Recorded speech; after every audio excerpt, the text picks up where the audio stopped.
фестивалот со Марко на улица се важни неколку работи кои што мислиме дека за прв пат се случуваат, можеби не само во Прилеп, туку и во државата. Тоа се однесува пред се на изборот на темата, на начинот на кој што ќе биде реализирана самата тема и визуализацијата која што сметаме дека е исклучително атрактивна.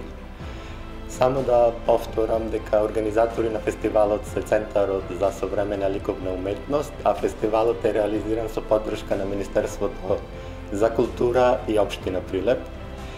Основната идеја на фестивалот, како идејна замисла, е реактуализацијата на културното и народното наследство, односно секоја година ќе бираме по еден лик или дело од нашиот регион, за кој што сметаме дека има потреба да го реактуализираме и користејќи современи уметнички техники и современа технологија, тие дела и настани да ги представиме како урбани херои, кои можат повторно да бидат тек од секојдневното живење на нов урбан начин. Оваа година изборот на Марко Цепенков како тематска единица на фестивалот се наметна како многу очигледна. Зошто е Марко Цепенков заслужен, сите знаеме, но формата на кој што Марко Цепенков е представуван помеѓу младите луѓе во учебниците, во народните приказни е премногу архаична и неатрактивна. Значи, ние решивме да го представиме тоа како процес на така наречена урбанизација, дека ликот на Марко повторно може да биде атрактивен. Тоа ќе го постигнеме со многу тематски содржини, кои што ќе ги представиме во текот на тие 3 дена. Сите содржини и сите рекламни материјали, промотивни материјали кои што граѓаните ќе можат да ги купат и ги посетат, се сработени врз основа на 6 прототипи на Марко Цепенков кои што ги изработивме. Како што можете да видите, тука има Марко Цепенков кој што е диџеј, кој што е театарски работник, кој што е ликовен уметник, кој што е режисер. И студијата во текот на фестивалот ќе бидат представени во работилници. Плакатот ќе представува тематските соби на фестивалот и секој одделен настан, согласно содржината и собата, ќе има свој плакат во текот на фестивалот. И сите ликови кои што ќе видовте, и имаме сериозни сигнали дека сме постигнале и сме направиле многу добра работа со визуализацијата, ќе се најдат на многу производи. Приврзоци, беџови, обетки и сето тоа ќе биде изработено од смола, нема да биде изработено од пластика. Ќе имаме беџови, налепници, стикери, мајци, торби, значи цела палета на производи со 6 ликови на Марко Цепенков. Сите рекламни материјали и плакатите ќе го содржат и нашиот QR код, така да програмата ќе може да се повлече како апликација во телефонот.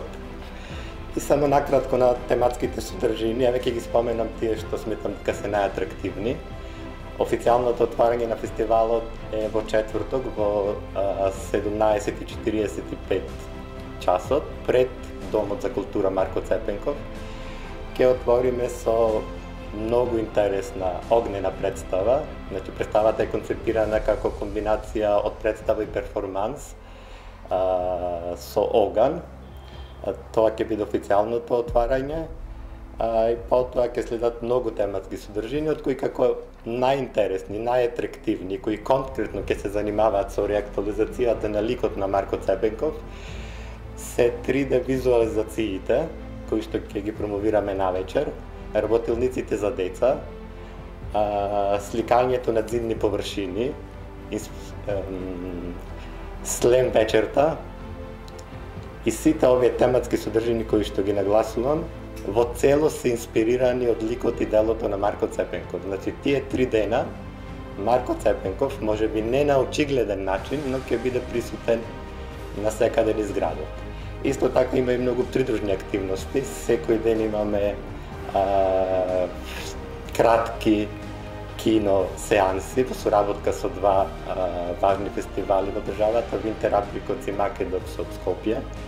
Ќе има дневни концерти, Секој ден ќе го започнуваме со рекреација, односно ќе граѓаните ќе можат да вежбаат зумба или да скокаат на канго. Ќе има дневни концерти на неочигледна класична музика и тука ќе направиме реактуализација. Дневни концерти на саксофонисти со диџејска придружба.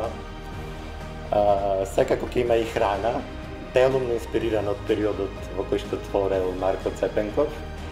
Секоја вечер ќе завршува со многу атрактивен концерт на голема звезда. Тоа се Chromatic Point, Kain и Room 313.